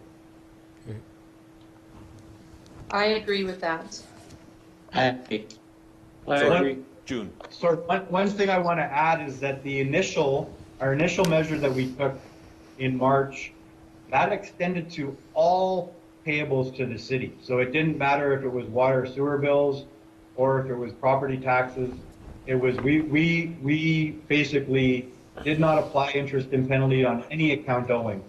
The recommendation is that we extend this until up to the end of June, only on water and sewer bills and property tax. Yes, that's my understanding, and I do agree with that. Me too. Through the chair? Councillor Bush? Yeah. I agree as well. It's interesting looking at what the other communities are doing, and given all of the things that could be done, I think it's a reasonably modest set of initiatives that have been taken, digestible for all these communities, and probably because they're facing the same situation we are. They don't have the ability to borrow money and to fund things, so they're cautiously proceeding, and I think your recommendation, Stephen, is a good one to see where we're at with respect to what we're actually going to be facing with respect to other revenue losses and get a better sense through May and June. And then as a council, I would suspect we would be in a better position to see what else may be available to us or not. Because at the end of the day, we still have to provide all these services to our community. Okay. Also, I'm thinking too, Stephen, like just going back to the business side, there are several businesses that closed down that cannot work at all. Can we look at those, say, okay, because they are still paying the base rate on water and sewer, even if there is no use there, and look at those types of businesses that are not operating in any function at all, and saying, okay, for yourself, we're going to take away the base rate because they're not getting, there's businesses, like you said, there's restaurants that are still operating on a takeout business. There's, retail stores that are still operating in some capacity, but there are other businesses that are not operating at all and still are paying a base rate on water and sewer, and they have no income coming in whatsoever. So if anything, I would like to see some consideration for those types of businesses that are without any type of income at all. Through the chair. Roger, yes. That would be council's prerogative, not staff's, to do Yes. to do something like that. Okay.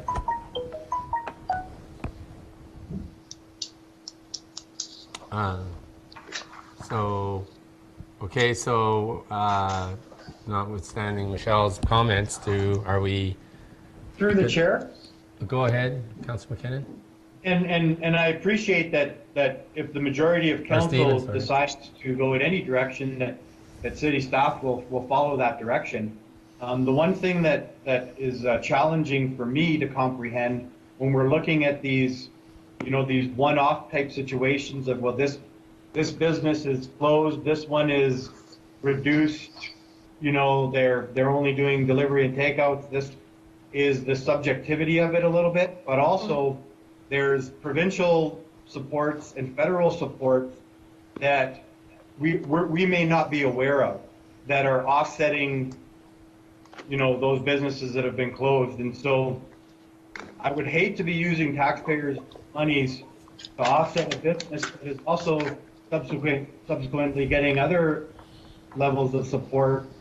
And then it provides a situation where there's an inequity between businesses operating in our community. Okay. So I think we're back to whether we're supporting the staff's recommendations. Right? Councillor McKay, it's the mayor. Oh. I think it's a prudent step that we take. We know that people are going to have a difficult time paying their bills, and I think that by extending it up to June 30th, deferrals are what most of the municipalities are looking at, and it's going to cost us something. But if we can always change our tack should we get to the end of June or get to mid-June and decide we need to take some other course of action. But I think it's prudent right now to go forward with this. Okay. I agree. I do agree that we need to go forward with what Stephen is saying. I was just asking for consideration for businesses that are like closed down 100%. And I know it's understandable to say that we don't know which businesses are closed down 100%. We don't know which businesses are getting government help. But there are businesses that do not qualify for either the CERB or they don't qualify for the, I believe there's another one out there. I don't know what the acronym is for it, but the $40,000 no interest loan. There are other businesses that don't fall within those the qualifications for it. So just putting that out there. Okay, so I guess to move this along, so are we in agreement that with staff's recommendation to extend it to end of April? Or I June, agree. sorry. Yes. I agree. Okay, Agree. there, you've got your direction. Okay, appreciate that. And there's no further direction of extending any financial relief at this point in time, is that correct? Yeah, I would say that's what we've come up with, yeah. Okay, thank you. Thank you, Stephen. Thanks, Stephen. Thanks, Stephen. Thanks, Stephen. Oh, no, I do that. Yeah. We have one notice of motion this evening, which I'll ask the acting clerk to review. This motion will be presented, discussed, and voted on at the April 27th meeting of council. Thank you, Mr. Chair. We have the one notice of motion from Mayor Wilson. The subject of it is reconsideration of February 24th, 2020 Northwestern Health Unit resolution. The motion reads as follows. Request Council rescind the resolution in Council of February 24th, 2020, which read in part that the City of Dryden hereby authorize the City of Dryden Treasurer to remit to the Northwestern Health Unit levy payment amount equal to the Northwestern Health Unit's 2019 levy fees as the health unit seeks other sources of revenue or cost reductions in 2020, allowing it to balance its budget without passing cost increases on to municipalities.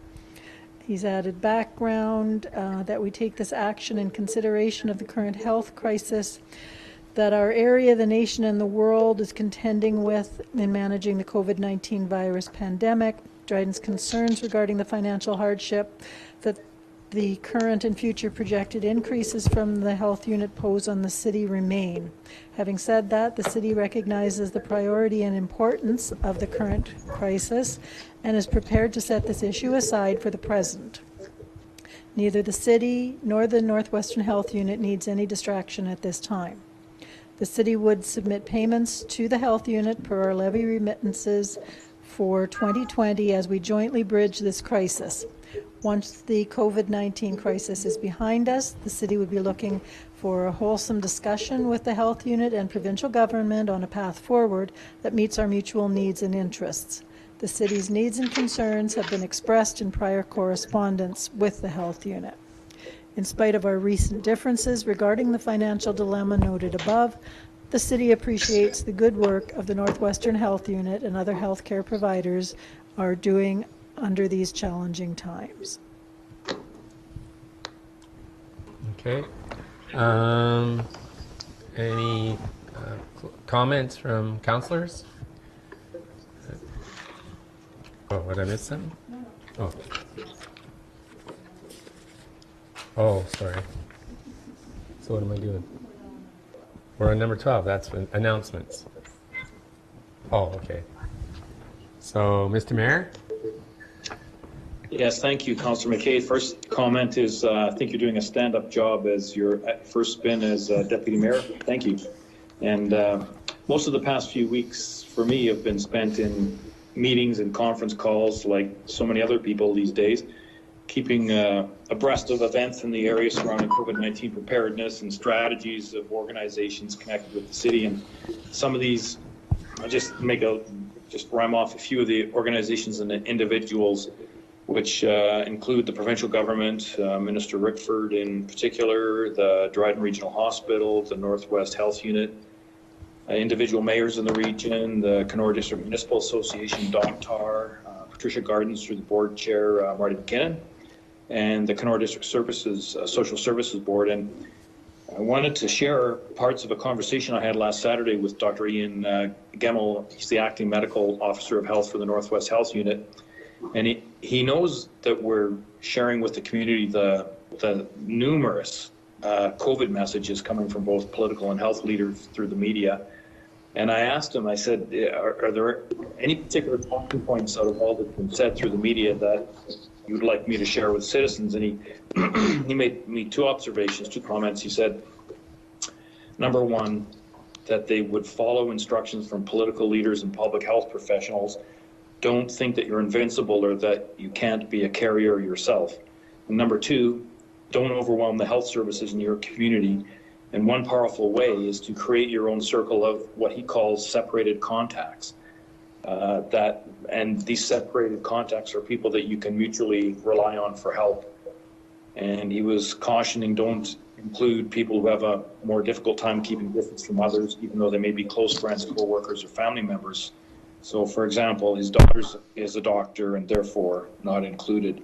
And I also mentioned being challenged and, kind of cussed at for not divulging to the public names of people who have contracted the virus in our community, which, of course, I don't have access to that kind of information. But we discussed confidentiality and privacy laws, and he added that a recently passed order in council recently gave permission for first responders, police, fire, ambulance, to be advised if they're treating someone who's contagious for health and safety reasons. So I wanted to share that with everyone tonight, so you don't have to worry about your personal information being shared if you contract the illness.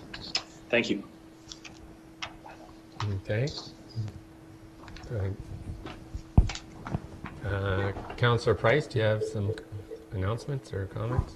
No, nothing. I've just been staying close to home and staying safe and staying healthy, and I wish that all of our community would consider doing the same. Okay. Councillor McKinnon? Shane? Thank you. Just during this time, I'd like to acknowledge the great work of essential workers and sincerely thank their families. When families send their loved ones off to work, there's always that worry that they'll be safe and they'll come home at the end of their shift or their assignment. And now we are asking families to send their loved ones to work knowing that they may be exposed to this terrible virus and may have to be separated for extended period of times or worse. So I thank the families of nurses, doctors, cleaning staff, frontline emergency workers, truckers, producers, processors, clerks, support staff, and other essential workers. We are in your debt. Thank you. Councillor Marty McKinnon? I don't have much to say tonight other than to agree with what the other three folks that have spoke already. Be safe out there, look after one another, and we'll get through this. Okay, thank you. Councillor Carlucci? Thank you, Councillor McKay. Yeah, it's pretty well the same message everybody else is saying. It's, just for me, if you have someone that you see that needs help, please help them. They may not be able to get out and they don't know where to look for help. So just be good human beings and help each other out through this, and we'll all get through it. Thank you. And Councillor Bush? Yes, thank you, Councillor McKay. Having come back a few weeks ago to Dryden, Sarah and I went through the 2 weeks of self-isolation, and not the best thing in the world, but other people are going through obviously a lot worse than that. I am aware that we've had at least 2 incidents in town where people have come back and not self-isolated immediately and have gone into grocery stores. Very disturbing to see that somebody would make this all about them and not show the respect for other people that's really required. And so both of those people, as I understand, were called out at the time, and rightfully so. But for the most part, I think Dryden's residents, everything that I've been able to see, have been responding very well and very responsibly to the social distancing and self-isolation guidelines that we've got in place. So I just want to thank everybody in the community for all of their efforts to keep us all safe. And as well, I just want to applaud the efforts of our city managers and staff in keeping these essential services that we have running in this crisis.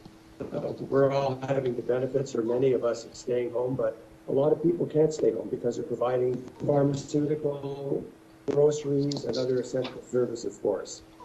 And several other councillors have talked to that. And Roger, just finally, I just want to thank you and your staff for the leadership that you've demonstrated and continue to demonstrate in these challenging times. And as others have said, we'll get through this, but we're going to get through this together. So just wish all of my colleagues and everybody else in town all the best as we go through these times. Thank you. Okay, thank you. And I'd just like to say further that I know there's a lot of frustration in the community, people locked up in their homes and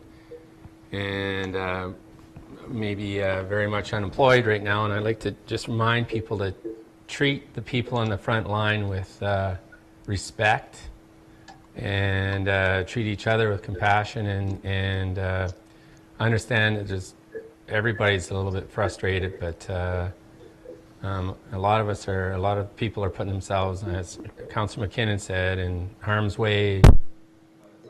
So you really need to understand that they need to be respected for that. Anyways, I guess that's it. So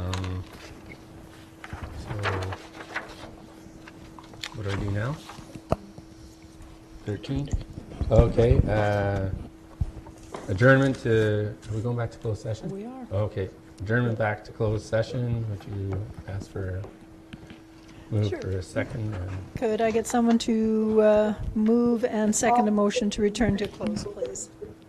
I'll move it. One second. I'll second. Oh, boy. Okay. Moved by Councillor Martin McKinnon, seconded by Councillor Bush, that committee do hereby adjourn to a closed session of Committee of the Whole pursuant to Section 239 of the Municipal Act 2001 as amended for the following reason. B, closed staff report, Air 2020-01, reproposed sale of municipal building, a proposed or pending acquisition or disposition of land by the municipality or local board. Carried. Oh, all in favor? Carried. So now it's Carried. Yeah.